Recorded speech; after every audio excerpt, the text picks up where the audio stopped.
Robbie Davidson was a leader in the flat earth world, producing the documentary Scientism Exposed, parts 1 and 2, founding the ministry Celebrate Truth, which grew to 150,000 followers on YouTube, and organizing multiple flat earth international conferences. But now he's rejected it all and believes the earth is a sphere. One of the connections that made Robbie even more well known was his association with Logan Paul. Paul, who today is most famous for being a WWE superstar and co-founding Prime Hydration with his friend KSI, was previously mainly known as a YouTuber. One of his more provocative projects was pretending to be a flat earther for his mockumentary Flat Earth to the Edge and Back. For that documentary, he spoke at the 2018 Flat Earth International Conference, an event founded and organized by Robbie. At that conference, Logan publicly came out of the closet as a flat earther. I'm not ashamed to say my name is Logan Paul, and I think I'm coming out of the flat earth closet. But it was all a ruse for his video. In Paul's documentary, Robbie was shown as a leader and superstar of the movement. Here's one of those clips. So we're gonna meet up with Robbie, and he's gonna give us Wait, who's Robbie? Robbie Davidson, the CEO and founder of the Flat Earth Internet. Yeah. Robbie Davidson.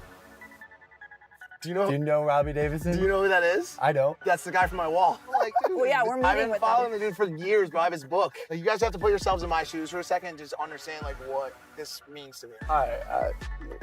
Bro, why would you say that? Give me 1 second. Okay. What's up, dude? How are you? Good, man. Nice to meet you. What's my friend Mike? Hey, what's up, Robbie? Mike? Nice to meet you. Yeah, Mike. Nice to meet Dude, you. it's gonna rock your mind, man. It's gonna blow your mind. Just go in I'm with an ready. open mind. That's what I want. Just ask all the hard questions to everyone. Man, they're gonna just love the fact that you're just open. Something else that's important to understand about Robbie is that he is an evangelical Christian who originally adopted flat earth beliefs because of how he interpreted the Bible at the time. Robbie is also a personal friend of mine. He and his family have been in my home, and we were members of 2 different churches together before my family moved out of Edmonton.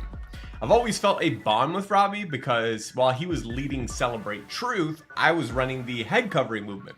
We were both spearheading ministries that received a lot of criticism and were viewed by our critics as founding our ministries on a very narrow biblical interpretation. I never adopted flat earth beliefs myself, but Robbie helped me understand where he was coming from. After church, I'd often approach him with new objections or questions to get his take on them. I have a question for you, man. He was never divisive or pushy. He never tried to force his view on me or make me feel like a second-class Christian for disagreeing. He also wasn't trying to change our church into a flat earth church. Our pastors at both of the churches we were members of together didn't believe in my view of head covering or his view of flat earth, and we were both okay with that. I've always respected him deeply, especially for his charitable spirit and his commitment to the unity among believers. That's why his change of mind, while surprising in one sense, is in another sense not surprising at all. He's always been a man who cares about the truth and is willing to follow the evidence wherever it leads. I just want the truth. With all that said, let's now look at the experiment that shook up Robbie's world and led him to abandon his beliefs. Robbie's change of mind came after the conclusions of what is known as the final experiment. The final experiment was a 2024 expedition to Antarctica designed to test a central claim of flat earth theory.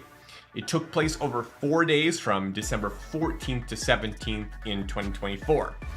The trip was organized by Pastor Will Duffy and included a team of 9. Duffy himself, along with 8 content creators on both sides of the shape of the Earth debate. For their travel to Antarctica, each participant carried GPS devices that continuously updated their coordinates, allowing observers to monitor their exact locations throughout the journey. Additionally, the chartered flight from Punta Arenas, Chile to Union Glacier Camp in Antarctica was tracked live via Flight Radar 24, providing transparent and verifiable flight data. These measures were designed to counter claims that the expedition was staged or that the participants never actually reached Antarctica. This mission was chosen because Duffy had realized in his conversations with flat earthers that if the sun could be observed continuously in the Antarctic sky for 24 hours, it would directly contradict the flat earth claims. So he arranged the expedition to settle the matter once and for all, hence the name The Final Experiment. This marked the first time in history that modern flat earthers traveled to Antarctica for a direct test of their beliefs. According to the flat earth model, Antarctica is not a continent at the South Pole, but rather a ring-shaped ice boundary encircling the world. In this model, the sun behaves like a spotlight moving around the Earth's surface, so it can't remain visible in Antarctica for 24 hours. It would have to rise and set like it does everywhere else all over the world. To put that to the test, the team brought a Starlink satellite internet kit and live streamed the midnight sun for several days. The flat earthers on the team admitted the phenomenon was real, witnessing it with their own eyes. So obviously you all know Jaron Campanella of Jaronism, one of the most popular flat earth YouTube channels. Not for long. All right, guys. Sometimes you are wrong in life. And I thought that there was no 24-hour sun. In fact, I was pretty sure of it. But I respect Will Duffy for being a stand-up guy, at least in the way that he kept saying it was true. I kept saying it wasn't. He said, "You want to go? I'll take you," and brought me here. And it's a fact. The sun does circle you in the south. So what does that mean? You guys are gonna have to figure that out yourself. Don't listen to my beliefs or my opinion. It shouldn't matter to you.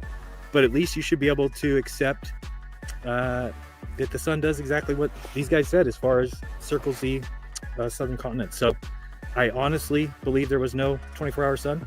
I honestly now believe there is. That's it. Their cameras were set up to track the sun's position through the night. The live feeds that were broadcast on YouTube and social media showed the sun skimming just above the horizon at local midnight before rising higher again, never setting. This is what's known as a midnight sun. A second reason for choosing Antarctica specifically, rather than a northern location like Alaska or Norway, where the midnight sun is also visible, was the belief among flat earthers that regular people cannot access Antarctica. You can get a flight, you can get it booked, get down there, they're gonna take a picture with a penguin, they'll take you to a ceremonial pole. But you say, "Hey dude, I wanna grab a backpack, I wanna go explore." You won't be allowed. Really? It is guarded big time. 40 countries signed a peace treaty, and it's the longest standing peace treaty that no one's ever broken. And it says that only military and science can go there. You're not allowed to go backpacking and hang out. Many in that movement believed governments were restricting access to the so-called ice wall at the edge of the world, hiding the truth about a flat earth from the public. But the fact that Duffy could arrange private travel for the team shattered this narrative.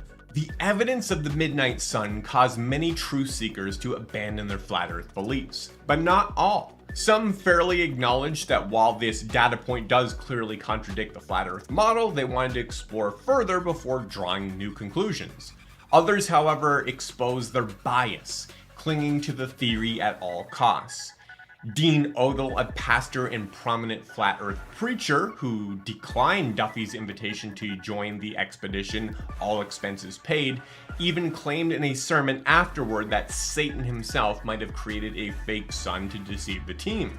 Let me just say this at the outset here about the so-called final experiment and them allegedly seeing the sun move in a circle around them in Antarctica. Let me just go and tell you right now. You don't think Satan could pull that off? Robbie Davidson later summarized the flat earth backlash to the data. Some claim the team never even went to Antarctica. Others insisted they did, but filmed it all in a CGI studio. And a slew of absurd, even borderline insane conspiracy theories popped up to reject the reality of their boots on the ground evidence. Some even went so far as to be convinced that it was Satan himself going around the TFE team as a deception, rather than just admit it was literally the actual sun they observed on the continent. Many flat earthers now shrug and say it doesn't matter, even though a core pillar of our belief, I was there from the start, was that a 24-hour sun in Antarctica couldn't exist. We dismissed it as impossible, but the team proved it's real. By the end of the 4-day final experiment expedition, the sun never set a single time, exactly what is expected on a globe and completely incompatible with flat earth cosmology. Now, this experiment was the final nail in the coffin for Robbie. He looked at the evidence and realized it wasn't on his side. He said the data pointed to a globe rather than a, quote, biblical enclosed model with a dome-like firmament sun, moon, and stars spinning around Polaris. Polaris, also known as the North Star, is fixed in the night sky directly above the North Pole, with other stars appearing to rotate around it. After over a decade of researching and defending Flat Earth and thoroughly understanding every argument for and against it, Robbie put together a list of 10 specific takeaways from the final experiment that led him to abandon the Flat Earth model. They are as follows, using his own words with no commentary from me. 24-hour sun. The team recorded the sun circling the sky for 24 hours in Antarctica, upside down and moving counterclockwise, opposite to what we see up north. I believe it's the real sun, not a trick. On a flat Earth, you'd expect a clockwise path or a sun that sets, so this is a tough one to square. 24-hour moon.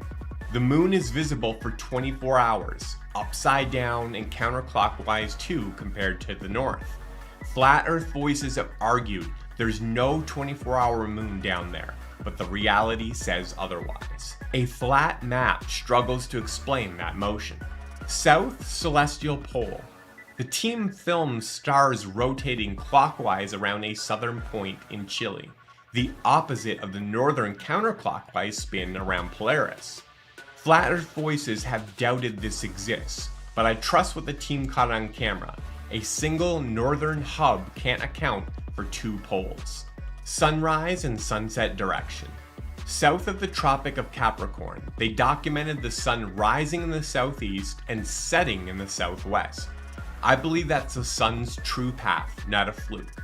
A flat Earth model has a hard time bending sunlight to match that, unlike a globe's tilt. The South Pole. The team had someone at the South Pole while others were at a nearby camp.